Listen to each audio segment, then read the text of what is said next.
BNP সহ বিভিন্ন দলের সঙ্গে প্রধান উপদেষ্টার মতবিনিময় নির্বাচনের পরিবেশ তৈরিতে কাজ করছে সরকার, আরও সময় লাগবে জানালেন মির্জা ফখরুল। নতুন মুখ নিয়ে আওয়ামী লীগকে দল গোছানোর আহ্বান স্বরাষ্ট্র উপদেষ্টার। ৫ আগস্ট স্মরণ করিয়ে সতর্ক করলেন ছাত্র সমন্বয়করা। শেখ হাসিনার দিল্লিতে অবস্থানে ভারতের সঙ্গে সম্পর্কে প্রভাব পড়বে না জানালেন পররাষ্ট্র উপদেষ্টা। ঢাকা ছাড়ার আগে পরে কোনো বিবৃতি দেননি শেখ হাসিনা, জানালেন জয়। বিগত বছরগুলোতে অন্যায়কে ন্যায় বানিয়ে ফেলা হয়েছিল, প্রধান বিচারপতির মন্তব্য। গুম খুনের শিকারদের স্বজনরা ন্যায় বিচারের দিকে তাকিয়ে আছেন, অ্যাটর্নি জেনারেলের মন্তব্য। দেখছিলেন সংবাদ শিরোনাম, এবারে বিস্তারিত। নির্বাচনের পরিবেশ তৈরি করতে আরও সময় লাগবে, সরকার কাজ করছে বলে জানিয়েছেন বিএনপি মহাসচিব মির্জা ফখরুল ইসলাম আলমগীর। এদিকে জামাতে ইসলামের আমির শফিকুর রহমান বলেছেন, জামাত নিষিদ্ধের সিদ্ধান্ত জনগণ মানে না। প্রধান উপদেষ্টা ডক্টর মোহাম্মদ ইউনূসের সঙ্গে বৈঠক শেষে তারা এসব কথা বলেন। তাইমুর রশিদের রিপোর্ট। প্রধান উপদেষ্টার দায়িত্ব নেয়ার পর সোমবার বিকেলে ডক্টর মোহাম্মদ ইউনূসের সঙ্গে তার বাসভবন যমুনায় প্রথম বৈঠক করে বিএনপি। 9 সদস্যের প্রতিনিধি দলের নেতৃত্ব দেন দলটির মহাসচিব মির্জা ফখরুল ইসলাম আলমগীর। বৈঠক শেষে বিএনপি মহাসচিব অভিযোগ করেন, ভারত থেকে আওয়ামী লীগ সভাপতি বাংলাদেশে অস্থিতিশীল পরিবেশ তৈরির ষড়যন্ত্রে লিপ্ত। হামলা ভাঙচুর করে অন্তর্বর্তীকালীন সরকার এবং ছাত্র জনতার গণ অভ্যুত্থানকে প্রশ্নবিদ্ধ করতে চাচ্ছে, কোনোভাবেই তা হতে দেয়া যাবে না বলে হুঁশিয়ারি তার। কথা বলেন আগামী নির্বাচন নিয়েও। নির্বাচন নিয়ে আমরা কোনো কথা বলিনি, কারণ আমরা বলেছি যে, আগেও বলেছি, আপনাদেরকে জানেন যে তা একটা নির্দিষ্ট সময় লাগবেই এই আপনার নির্বাচনের জন্য উপযুক্ত পরিবেশ তৈরি করতে। আমরা তাদেরকে সেই সময়টি অবশ্যই দিয়েছি এবং আমরা তাদের সব বিষয়গুলোতে সমর্থন দিচ্ছি। আমরা একটা কথা খুব পরিষ্কার করে বলেছি যে, বর্তমানে দেশে যে অস্থিরতা সৃষ্টি করা হচ্ছে, চেষ্টা করা হচ্ছে, যে বিশৃঙ্খলা সৃষ্টি করা হচ্ছে এবং সাম্প্রদায়িকতার যে ধোঁয়া তোলা হচ্ছে, এগুলোতে জনগণ যেন বিভ্রান্ত না হয় এবং জনগণ যেন ঠিক পূর্বের মতোই সেই সাম্প্রদায়িক সম্প্রীতিকে অক্ষুণ্ণ রেখে, জনগণ নিরাপত্তাকে অক্ষুণ্ণ রেখে তারা যেন এই সরকারকে সহায়তা করে। আমরাও পুরোপুরিভাবে তাদেরকে সেইভাবে সহায়তা করছি। পরে প্রধান উপদেষ্টার সঙ্গে বৈঠক করে জামাতে ইসলামের 11 সদস্যের প্রতিনিধি দল। বৈঠক শেষে জামাতের আমির শফিকুর রহমান বলেন, দেশে শৃঙ্খলা ফিরিয়ে আনতে অন্তর্বর্তীকালীন সরকারকে সময় দিতে হবে। সংখ্যালঘুদের ওপর নির্যাতন হচ্ছে না, যা হচ্ছে তার রাজনৈতিক কারণে বলেও দাবি তার। সব মামলাকে ধর্মীয় মামলা বলে চালিয়ে দেওয়া যাবে না। এখানে একজন রাজনীতি করতো, সে রাজনীতির ক্ষেত্রে হয়তো বড় কোনো অপরাধ করেছে, মানুষের ক্ষোভের জায়গা থেকে তার উপরে প্রতিশোধ নিয়েছে, এটাকে আমরা ধর্মীয়ভাবে নেব কেন? এটা আমাদের দায়িত্ব না, এটা তারাই এখন প্রতিবাদ করছেন। আবার কোনো দেশ এখানে জড়ায়ে পড়ছে বিশেষভাবে, সেই দেশেরই বিবেকবান মিডিয়াগুলো এখন তার প্রতিবাদ করছে। কেউ আমাদেরকে নিষিদ্ধ করে দিলই বলে আমরা নিষিদ্ধ হয়ে গেলাম, এটা আমরা মনে করি না। কারণ শেষের দিকে সরকার এমন অনেক ভুল কাজ করেছে যেটার মাসুল হয়তো এই দেশবাসীকে দিতে হবে, সরকারকে তো দিতেই হবে, এটার বুঝাই দেশবাসীকেও টানতে হবে। সেই রকমই একটা বিষয়। আন্দোলন যখন তুঙ্গে, তখন আন্দোলনকে ডাইভার্ট করার জন্য জামাতে ইসলামীকে হঠাৎ করে নিষিদ্ধ ঘোষণা করে দেওয়া হলো। এটা সারা জাতি এই মতলব বুঝে, জাতি এটা গ্রহণ করে নাই। এদিকে প্রধান উপদেষ্টার সঙ্গে বৈঠক করেছে এবি পার্টি এবং গণ অধিকার পরিষদও। তাইমুর রশিদ, বাংলা ভিশন, ঢাকা। অন্তর্বর্তীকালীন সরকারের প্রধান উপদেষ্টা ডক্টর মোহাম্মদ ইউনূসের সঙ্গে বৈঠক করেছেন তার অধীনে থাকা 25 মন্ত্রণালয়ের জ্যেষ্ঠ সচিব ও সচিবরা। এদিকে সাবেক মন্ত্রিপরিষদ সচিব আলী ইমাম মজুমদারকে উপদেষ্টার পদমর্যাদায় প্রধান উপদেষ্টার বিশেষ সহকারী হিসেবে নিয়োগ দেওয়া হয়েছে। সোমবার সকালে প্রধান উপদেষ্টার বাসভবন যমুনায় এ বৈঠক অনুষ্ঠিত হয়। অন্তর্বর্তীকালীন সরকারের প্রধান উপদেষ্টা ডক্টর মোহাম্মদ ইউনূসের অধীনে থাকা মন্ত্রণালয়গুলোর সচিবরা প্রধান উপদেষ্টার সাথে বৈঠকে বসেন। মন্ত্রণালয়ের কর্মপরিকল্পনা নিয়ে প্রধান উপদেষ্টাকে অবহিত করবেন সচিবরা। প্রধান উপদেষ্টা বৈঠকে তার অধীনের সব মন্ত্রণালয়কে বিভিন্ন দিক নির্দেশনা দেন। পরে বৈঠকের বিস্তারিত জানান জনপ্রশাসন সচিব মোহাম্মদ মেজবাউদ্দিন চৌধুরী। জানান, অগ্রাধিকার ভিত্তিতে কাজ করার নির্দেশ দিয়েছেন প্রধান উপদেষ্টা। দপ্তর অধিদপ্তরের কাজগুলো এগুলোকে ফাংশনাল করার জন্য তিনি নির্দেশনা দিয়েছেন এবং যেগুলো জরুরি এই মুহূর্তে আছে, একটা 7 দিনের মতো একটা বিষয় আছে, যে 7 দিনের মধ্যে যতগুলো বেশি জরুরি আছে, যেগুলো ওনার কাছে উপস্থাপন করার মতো যেগুলো উপস্থাপন করতেই হবে সেই বিষয়গুলো ওনাকে সরাসরি যেন উপস্থাপন করা হয়। সমস্যা কাটিয়ে দ্রুত নির্বাচনের জন্য ক্ষেত্র তৈরি করতে অন্তর্বর্তীকালীন সরকারকে আহ্বান জানান বিএনপি মহাসচিব মির্জা ফখরুল ইসলাম। প্রতি বিপ্লবের যে আশঙ্কা তৈরি হয়েছে রাজপথের থেকে তা প্রতিহত করতে সবাইকে ঐক্যবদ্ধ থাকার আহ্বান জানান তিনি।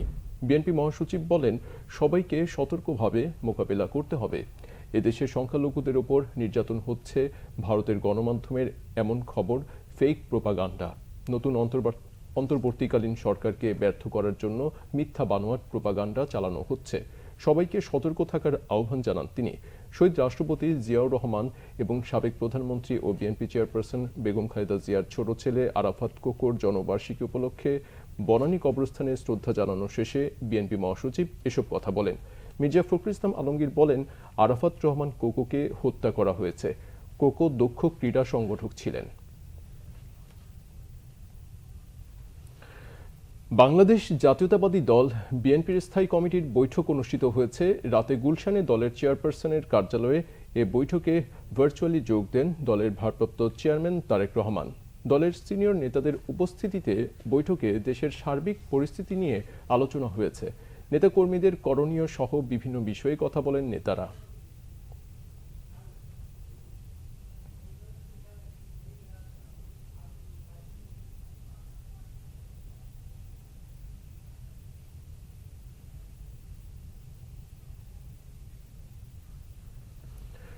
স্বরাষ্ট্র উপদেষ্টা অবসরপ্রাপ্ত brigadier general M Sakhawat Hossain বলেছেন, আওয়ামী লীগের দল পুনর্গঠনে কোনো সমস্যা নেই।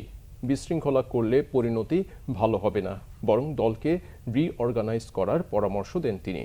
বলেন, গণ্ডগোল পাকিয়ে লাভ নেই, জনতা আবার ক্ষেপে উঠবে। ব্যক্তি স্বার্থে আওয়ামী লীগকে নষ্ট না করার আহ্বানও তার। Report SM ফয়েজের। বৈষম্য বিরোধী ছাত্র আন্দোলনে আহত আনসার সদস্যদের চিকিৎসার খোঁজখবর নিতে সোমবার রাজধানীর সম্মিলিত সামরিক হাসপাতালে যান স্বরাষ্ট্র উপদেষ্টা। আশ্বাস দেন, আন্দোলনে হতাহতের ঘটনা তদন্তের। বলেন, দল হিসেবে আওয়ামী লীগ পুনর্গঠন করতে পারে, কিন্তু বিশৃঙ্খলা করার চেষ্টা করলে ছাড় দেওয়া হবে না। এমন কিছু করবেন না যে আপনাদের জীবন বিপন্ন হয়, কারণ এদেশের পাবলিক এখনো আপনাদেরকে গ্রহণ করতে আসেনি। আমি বরং মনে করি আপনারা আপনাদের পার্টি রিঅর্গানাইজ করেন। এই পার্টির অনেক অবদান আছে বাংলাদেশে। ইলেকশন আসলে ইলেকশন কন্টেস্ট করবেন, জনগণ ভোট দিলে ভোটে যাবেন। এখানে মারামারি কোনো লাভ নেই। আরও কিছু লোকের মৃত্যু আমরা চাই না। অলরেডি 400 থেকে 500, তারও বেশি মারা গেছে উভয় পক্ষে। পুলিশের এই অবস্থা হয়েছে, আনসারের এই অবস্থা হয়েছে। আর আমরা যদি উস্কানি দিতাম তাহলে আপনারা টিকতে পারতেন না আর্মি ফায়ারে। আমরা আর্মিকে মানা করেছি যে ডোন্ট ওপেন ফায়ার, কারণ কাকে মারবেন আপনি? আপনারা এই পুলিশকে দিয়ে কাকে মারিয়েছেন? পুলিশকে দিয়ে মারিয়েছেন আপনার সন্তানকে। সাখাওয়াত হোসেন জানান, আগামী 7 দিনের মধ্যে অবৈধ ও লুট হওয়া অস্ত্র জমা না দিলে উদ্ধার অভিযান শুরু হবে। যাদের হাতে এই আনঅথরাইজড ওয়েপন আছে, আগামী 7 দিনের মধ্যে তারা নির্দিষ্ট থানায় জমা দেবেন। যদি জমা না দেন তাহলে দুইটা চার্জ লাগবে। একটা হচ্ছে অবৈধ ওয়েপন, আর একটা হচ্ছে সরকারি নিষিদ্ধ ওয়েপন আপনাদের হাতে। এদিকে সনাতন ধর্মের নেতারা সচিবালয়ে বৈঠক করেছেন তার সাথে। সংখ্যালঘুদের নিরাপত্তায় সব ধরনের ব্যবস্থা নেওয়া হয়েছে বলে জানান এম সাখাওয়াত হোসেন। একটা দলকে আপনি এত বড় মানুষের দল, যিনি এদেশ স্বাধীন করেছেন, এতে তো কোনো সন্দেহ নেই, কারো সন্দেহ থাকার কথা না। উনি স্বাধীনতার নেতৃত্ব দিয়ে ওনার নামে মুক্তিযুদ্ধ হয়েছে, স্বাধীনতা হয়েছে। তারপরেরটা বাকি সেই দল এরকমভাবে ভেঙে পড়ে যাবে যে লোকে এখন লুকিয়ে বেড়াচ্ছে যে আবার পেলে না কি জানি হয়। আমি ওনাদেরকেও আশা দিচ্ছি, কথা দিচ্ছি যে আপনারা দল গুছিয়ে নেন। আপনাদের দলকে তো কেউ ব্যান করা নেই। আর এই ব্যান করাটা একটা দলের ব্যান করা, আনলেস সে যদি ওই ধরনের জঙ্গি না হয়। যে কোনো দল, পলিটিক্যাল পার্টি ব্যান করা উইথ এ ব্যাড কালচার। আপনার পার্টি গোছান with new face, with new অঙ্গীকার, এবং আশা করি যে through the political party act. রাজনৈতিক দলের জন্য আইন করা হবে বলেও জানান তিনি। অরাজকতার মধ্যে ঠেলবেন না। এস.এম. ফয়েজ, বাংলা ভিশন, ঢাকা। খুনিদের পুনর্বাসনের চেষ্টার বিরুদ্ধে হুঁশিয়ারি দিয়েছেন বৈষম্য বিরোধী ছাত্র আন্দোলনের নেতারা। তারা বলেন ৫ আগস্টের পর কিছু ষড়যন্ত্র হলেও তা রুখে দেওয়া হয়েছে। বিকালে ঢাকা বিশ্ববিদ্যালয়ে বিক্ষোভ সমাবেশে এমন মন্তব্য করেন তারা।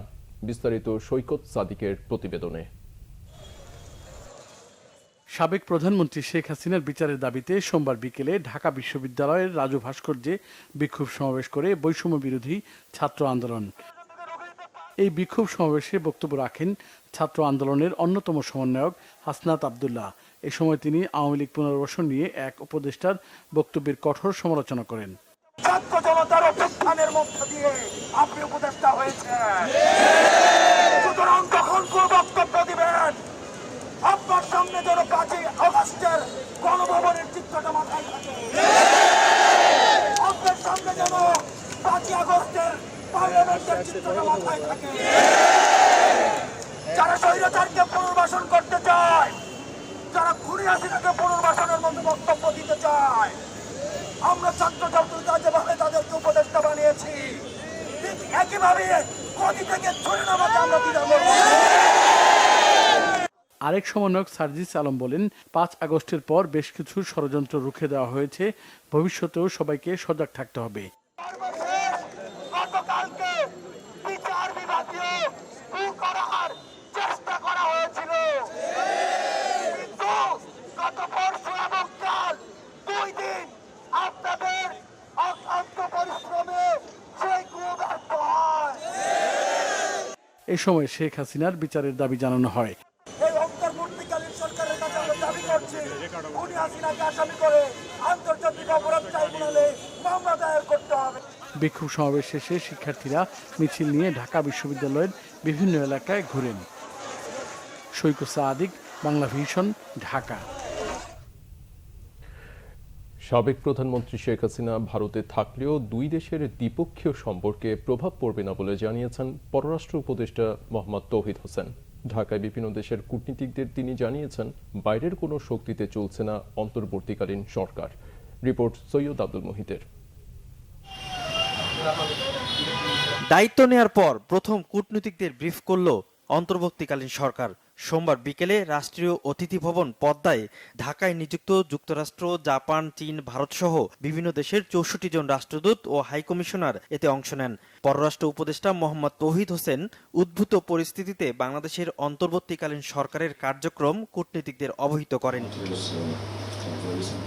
তিনি আশ্বস্ত করেছেন নতুন সরকারের বিষয়ে বিদেশি বন্ধুরা ইতিবাচক, বর্তমান পরিস্থিতির দ্রুতই উন্নতি হবে। নির্বাচনের মাধ্যমে অন্তর্বর্তীকালীন সরকার সরে যাবে বলেও কূটনীতিকদের জানানো হয়েছে। এটা একটা দায়িত্ব দেওয়া হয়েছে, এই দায়িত্ব পালন করে আমরা সরে যাব। যার সাথে যে ধরনের চুক্তি আছে, যে কমিটমেন্ট আছে বাংলাদেশের বিভিন্ন ক্ষেত্রে আন্তর্জাতিক পর্যায়ে, বায়লাটারাল পর্যায়ে, সেগুলি কিন্তু যে কমিটমেন্ট বাংলাদেশ করেছে সেই কমিটমেন্ট অবশ্যই আমাদেরকে রক্ষা করতে হবে। এক প্রশ্নের জবাবে সরকারের এই উপদেষ্টা জানান বাইরের কোনো শক্তিতে চলছে না অন্তর্বর্তীকালীন সরকার। আমি অ্যাসিওর করতে পারি এর মধ্যে কেউ অন্য কারোর জন্য বিট করছে না, সবাই বাংলাদেশের জন্য বিট করছে। একজন যদি কোনো এক দেশে গিয়ে থাকে তাতে করে সেই দেশের সাথে সম্পর্ক নষ্ট হবে কেন? তার তো কোনো কারণ নেই, তাই না? বাইলেটারাল সম্পর্ক অনেক বড় বিষয়, এটা স্বার্থের সম্পর্ক। বন্ধুত্বটাও কিন্তু স্বার্থের জন্য, স্বার্থ বিঘ্নিত হলে কিন্তু বন্ধুত্ব থাকে না। তো দুই পক্ষের স্বার্থ আছে, বাংলাদেশে ভারতের স্বার্থ আছে, ভারতে আমাদের স্বার্থ আছে, কাজে আমরা সেই স্বার্থকে ফলো করবো এবং আমাদের সুসম্পর্ক বজায় রাখার সবসময় চেষ্টা করতে। সংখ্যালঘুদের নির্যাতনের অভিযোগ ইস্যুতে প্রোপাগান্ডার জবাব দেওয়ার আহ্বান জানান পররাষ্ট্র উপদেষ্টা তৌহিদ হোসেন। বা যে প্রোপাগান্ডা চলতেছে সেটা কাউন্টার প্রোপাগান্ডা করতে হবে এটুকুই, এবং আমরা আসলে যারা রিপ্রেজেন্টেটিভ এই সমাজে তাদের কাছ থেকে আমরা এটা যাবে সেটাই আমরা প্রত্যাশা করতেছি। কারণ আপনারা দেখছেন যে কতটুকু কি হচ্ছে, সেটা আপনারা মিডিয়াতে প্রকাশ করবে, তারাও তো মিডিয়া দিয়েই কমপ্লেনটা করছে। এদিকে বৈঠক থেকে বেরিয়ে ঢাকায় নিযুক্ত চীনা রাষ্ট্রদূত জানান অন্তর্বর্তীকালীন সরকারকে সব ধরনের সহায়তা দেবে চীন। So China will continue to work with Bangladesh to push forward our exchanges between Russia and Bangladesh will continue. Syed Abdul Muhit, Bangla vision, Dhaka.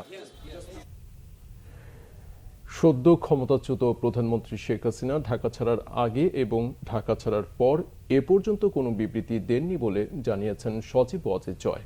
রবিবার রাত 11:55 সামাজিক যোগাযোগ মাধ্যম এক্সে তিনি এ দাবি করেন।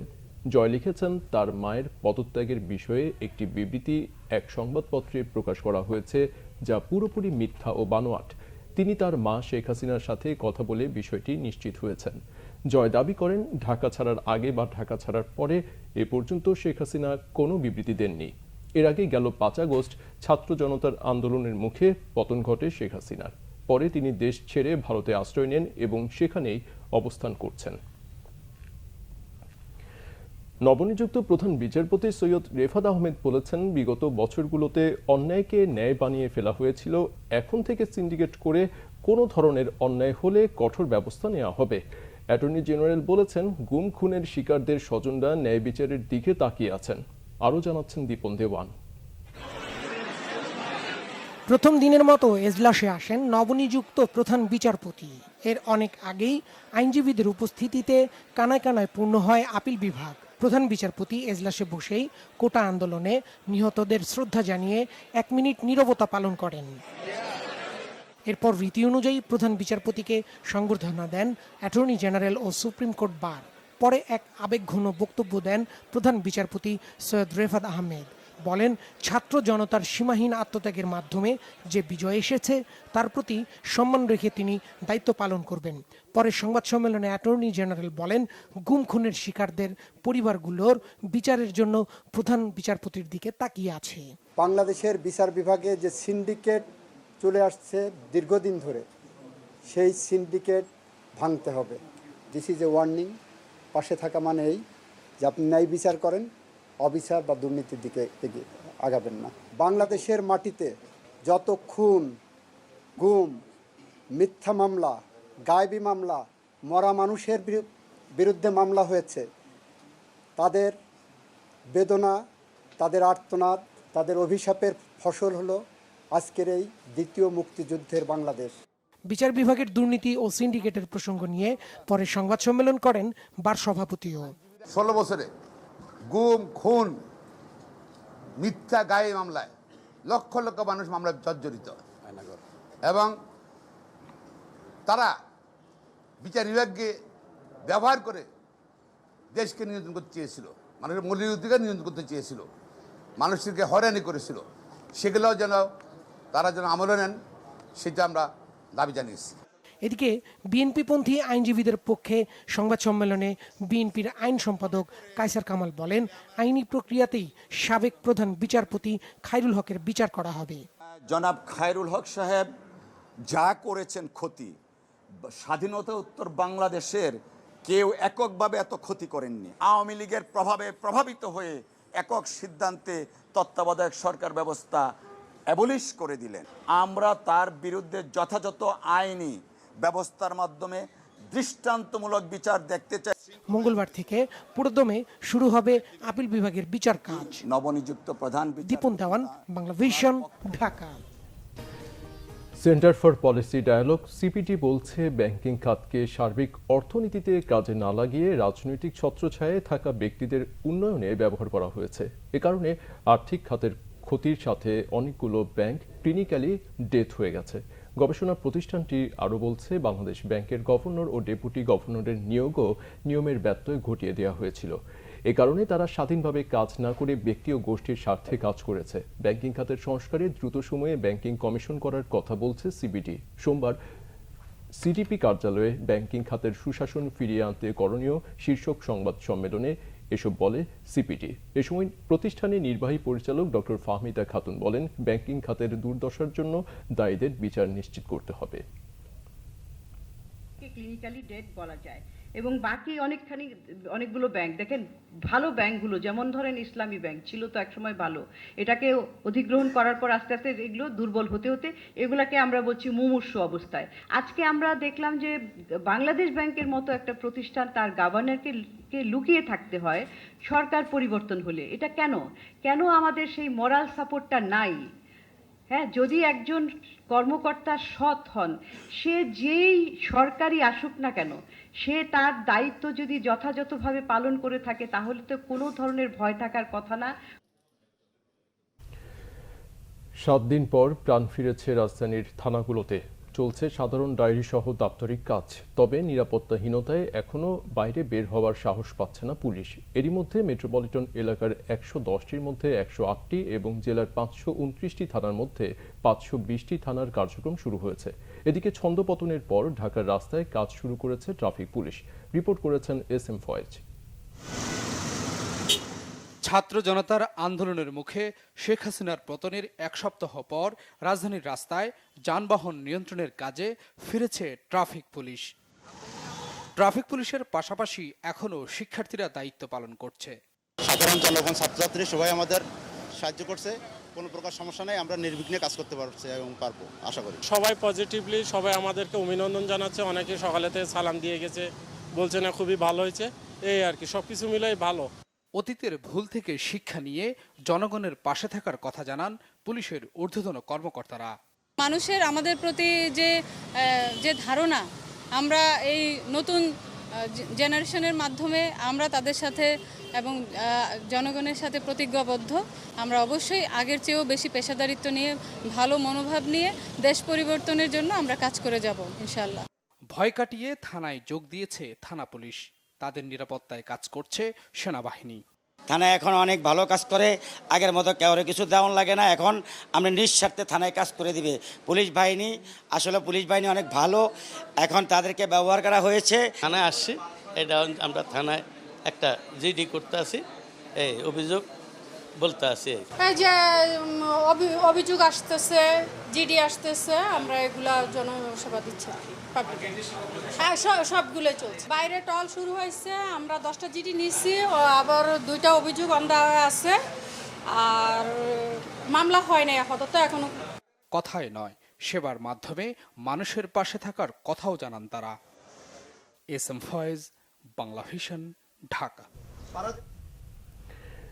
বিএনপির আন্তর্জাতিক বিষয়ক কমিটির সদস্য ইঞ্জিনিয়ার ইশরাক হোসেন বলেছেন, ছাত্র জনতার ঐতিহাসিক বিজয়কে ব্যর্থ করতে বিদেশ পালিয়ে যাওয়া শেখ হাসিনা ও তার ছেলে দেশকে অস্থিতিশীল করার ষড়যন্ত্র করছে। ইশরাক হোসেন বলেন, রাষ্ট্রীয় সম্পদ ও উপাসনালয়গুলোতে হামলার অপচেষ্টা করে বিভিন্ন গুজব ছড়িয়ে রাজনৈতিক ও ধর্মীয় অনুভূতিতে আঘাতের চেষ্টা করছে দুর্বৃত্তরা। বিচ্ছিন্নভাবে ধর্মীয় উপাসনালয়গুলোতে নাশকতা চালিয়ে বিএনপিকে দায়ী করার ষড়যন্ত্র চলছে। জনগণকে সঙ্গে নিয়ে সব ধরনের নাশকতা প্রতিহত করতে বিএনপি প্রস্তুত রয়েছে বলেও জানান তিনি। বিকেলে পুরান ঢাকার ইসলামপুর মার্কেটের ব্যবসায়ী ও স্থানীয়দের সাথে মতবিনিময় সভায় ইশরাক হোসেন এসব কথা বলেন। সুষ্ঠু নির্বাচনের মাধ্যমে গণতান্ত্রিক সরকার প্রতিষ্ঠার জন্য সবাইকে ধৈর্য ধরার আহ্বানও জানান তিনি। হাসিনা পালিয়ে যাওয়ার পর সে বিদেশে থেকে সে এবং তার দুর্নীতিবাজ ব্যাংক ডাকাত ছেলে সজীব ওয়াজেদ জয় বাংলাদেশকে অস্থিতিশীল করার কুচক্রান্ত করছে। ছাত্র জনতার এই অভ্যুত্থানকে ব্যর্থ করার অপচেষ্টায় লিপ্ত হয়েছে এবং এই পরাজিত শক্তি আবারও চেষ্টা করছে কোনোভাবে তারা বিশৃঙ্খলা সৃষ্টি করে তাদের অবস্থান করতে পারে কিনা। এটার বিরুদ্ধে আজকে আমাদের লড়াই, আমাদের আন্দোলন শেষ হয়ে যায় নাই, আমাদের লড়াই শেষ হয়ে যায় নাই, আমাদের সংগ্রাম শেষ হয়ে যায় নাই। ততদিন না পর্যন্ত এই পরাজিত শক্তিকে আমরা বিচারের আওতায় এনে বিচার করে তাদের শাস্তি নিশ্চিত না করতে পারবো, আমাদের আন্দোলন শেষ হবে না ইনশাআল্লাহ। সংবাদ শেষ করব শিরোনামগুলো আরেকবার জানিয়ে দিয়ে। বিএনপি সহ বিভিন্ন দলের সঙ্গে প্রধান উপদেষ্টার মতবিনিময়, নির্বাচনের পরিবেশ তৈরিতে কাজ করছে সরকার, আরও সময় লাগবে জানালেন মির্জা ফখরুল। নতুন মুখ নিয়ে আওয়ামী লীগকে দল গোছানোর আহ্বান স্বরাষ্ট্র উপদেষ্টার, 5 আগস্ট স্মরণ করিয়ে সতর্ক করলেন ছাত্র সমন্বয়করা। শেখ হাসিনার দিল্লিতে অবস্থানে ভারতের সঙ্গে সম্পর্কে প্রভাব পড়বে না জানালেন পররাষ্ট্র উপদেষ্টা। ঢাকা ছাড়ার আগে পরে কোনো বিবৃতি দেননি শেখ হাসিনা, জানালেন জয়। বিগত বছরগুলোতে অন্যায়কে ন্যায় বানিয়ে ফেলা হয়েছিল, প্রধান বিচারপতির মন্তব্য। গুম খুনের শিকারদের স্বজনরা ন্যায় বিচারের দিকে তাকিয়ে আছেন, অ্যাটর্নি জেনারেলের মন্তব্য। এই ছিল এখনকার মতো। পরের সংবাদ সকাল 7:30টায়। এছাড়া বাংলা ভিশন সংবাদ ও সংবাদ সংশ্লিষ্ট অনুষ্ঠান দেখতে ভিজিট করুন www.bvnews24.com ও facebook.com/banglavisionnews এবং সাবস্ক্রাইব করুন youtube.com/banglavisionnews। এতক্ষণ সাথে থাকায় ধন্যবাদ।